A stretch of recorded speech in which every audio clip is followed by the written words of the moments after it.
Hey everyone. So I just realized that in the recording for workshop 3, the sound was not working in the recording. So I'm just going to give a very short, brief recap um, in case you missed the workshop and everything. So here we go. Let's pull it up real quick. I'm going to go to um, the slideshow. So basically, we had a guest speaker named Dr. Alvarez come. I actually worked with her at the clinic, and she was a physical therapist assistant. And she actually just graduated just like 1 or 2 months ago from the Bridge program, which allows physical therapist assistants to transition to become a physical therapist. Um, Her story was that she really wanted to do physical therapy, and unfortunately, she got rejected twice. And one of the questions I had asked her was what kept her motivation going from 2 rejections, because I know a lot of people don't like rejections, and I know that not getting in could ruin some people's motivation to continue pursuing the career of physical therapy. And her main reason was because she genuinely just wanted to help people. And I think that's very important because it shows that if you are truly passionate about this field of physical therapy and helping people heal, it will be worth any route to get there. So for her case, just do become a physical therapist assistant and then transition to become a physical therapist. And I know it takes more time, and it takes um a lot of patience and a lot of motivation and hard work to get there. And it's not the preferred route as most people might feel. But if you're truly passionate about becoming a physical therapist, that you're willing to do anything. And even with becoming a physical therapist assistant first, you are able to improve yourself to become one of the best physical therapists you could be to these patients. So that was basically her explanation of why she didn't give up pursuing becoming a PT.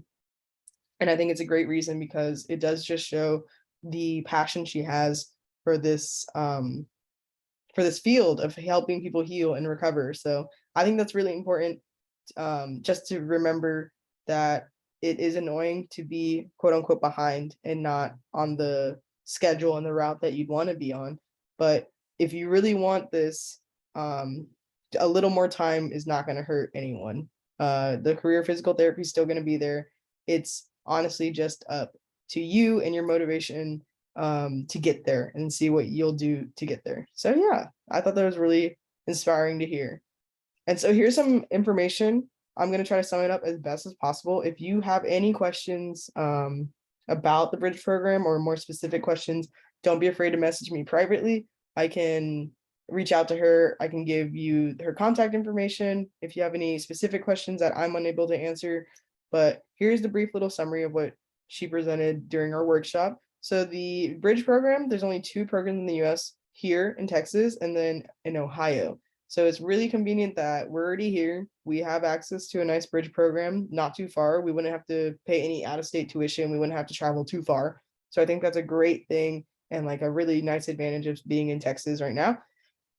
To be eligible for the Bridge program, you have to have 2 years as a physical therapist assistant, which is not bad at all. 2 years is short; it goes by fast. And it does, like I said, during these 2 years, you do improve on patient skills, like manual testing and treatment. You get to improve on those skills, your socializing skills, your clinic interactions, and getting used to the flow of things, getting used to explaining exercises, engaging with patients, just communicating with them.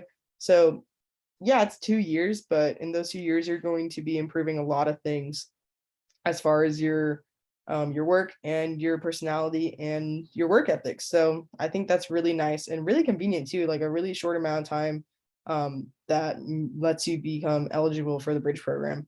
The Bridge program is a 2 year and 4 month hybrid program, so some of it is online. And she mentioned that it used to be just 2 years, but because of clinical rotations, they want to expand it a little bit. So now it's 2 years and 4 months. And she did mention that what was nice about the Bridge program is that it allowed time for her to still have a job and work outside of going to class and everything. She mentioned that she would go to class and then she would go to work, and then she also worked on the weekend. So for those who are a little hesitant on PT school and trying to have a job, she mentioned that basically when you're in physical therapy school, it is very stressful, very hard to maintain going to class, studying, and excelling in those classes while also having a job. She said really the only possible way to do that is to work on the weekends. And of course, even on top of that, that's still a lot of stress, as well as maintaining your schoolwork and everything. So she mentioned it was really nice that she was able to work part-time as well as attend class. So if that's something that you're really hesitant about going to PT school and kind of leaning towards like I would have to be able to work during the like the courses and everything, this is something you should consider first, not only to allow nice financial comfort and everything, but also to improve the skills to become the best PT you can be. What is also nice about the bridge program, you do on campus visits. So you would go to the campus once a month for like 4 to 7 days. So you're not there all the time, like I was mentioning. And then another great thing about this program is that it's fairly cheap, quote unquote cheap, 7,000 per semester. That's like the estimate. So yeah, like I mentioned, if there's just financial things that might be a problem or just a concern, this is really nice. It's not too expensive compared to physical therapy school. And at the end of all the courses, you do have 4 clinical rotations, and the class size for each, the class size is about 35 to 40 people. So fairly small. You'll get to know your classmates, you'll get to work with them, understand more about teamwork, and then also help each other out. She mentioned that teamwork is very crucial in order to succeed in this bridge program, and then also just PT school in general. Like no one's able to do something completely alone. Like being able to have people to lean on, to collaborate with, to study with, it makes a big difference. So the teamwork and the relationships within the class was very crucial to her, and she really enjoyed it. As we can see in the next slide, she has some pictures from her time in grad school, and then like the bridge program, lifelong friends, positive support system, and teamwork. So yeah, so she basically wished us luck and told us that if this is what we want, like we can get there. Don't give up. Everything's possible. It's just a huge mind game at this point. And like I said, oh, hold on.